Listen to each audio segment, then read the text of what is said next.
தமிழக மக்கள் அனைவருக்கும் வணக்கம். நீட் தேர்வை தடை செய்ய வேண்டியும் கல்வியை மாநில பட்டியலுக்கு மாற்ற வேண்டியும் நீட் எதிர்ப்பு கூட்ட இயக்கத்தின் சார்பாக இன்றைக்கி 7வது நாளாக பார்த்திங்கன்னா நம்முடைய 4 தோழர்கள் பட்டினி போடுறது தொடர்றாங்க. அதில் ஒரு தோழர் நேற்று உடல்நிலை முடியாமல் ஹாஸ்பிட்டலில் அட்மிட் ஆகி சிகிச்சை பெற்றுட்டு இருக்காங்க.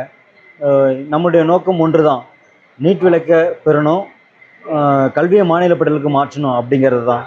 ஸோ இது ஒட்டுமொத்த தமிழ்நாட்டோட போராட்டம். நீங்கள் எந்த அமைப்பில் இருந்தாலும் சரி, எந்த கட்சியில் இருந்தாலும் சரி, ஈவன் இப்போ பார்த்தீங்கன்னா போராட்டத்தை முன்னெடுத்த காக்ரா ஜனதா பார்ட்டின்ற நேமில் இயங்கிட்டு இருந்தாலும் சரி, இது தோழர்கள் பார்த்தீங்கன்னா நாங்கள் பிளட் டெஸ்ட் இடத்துல ஒரு சிலருக்கு கல்லீரல் சம்மந்தமான பிரச்சனைகள் வர்றதுக்கும் வாய்ப்பு இருக்குங்கிற வரை மருத்துவர்கள் சொல்லியிருக்காங்க.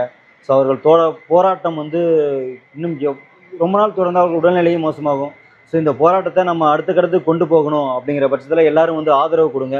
நம்ம அரசுக்கிட்ட தமிழ்நாடு அரசுகிட்டையும் கோரிக்கை வச்சுருக்கோம், நமக்காக போராட சொல்லி கேட்டிருக்கோம். ஸோ நீங்கள் எல்லோரும் சப்போர்ட் பண்ணீங்க அப்படின்னா நிச்சயம் நம்மளுடைய போராட்டத்தில் ஈடுபட்டிருக்க இந்த தோழர்களோட தியாகத்துக்கு ஒரு மதிப்பிழக்கும். எல்லோரும் அவசியமாங்க, கலந்துக்குங்க. முடியாதவங்க அங்கங்கே போராட்டத்தில் முன்னெடுங்க. சமூக வலைதளங்களில் இருக்கிற போராளிகளும் சரி, சமூக செயற்பாடுகளும் சரி, உங்களுடைய சமூக வலைதளங்கள் இதில் பகிர்ந்து கொஞ்சம் உதவுங்க. நன்றி.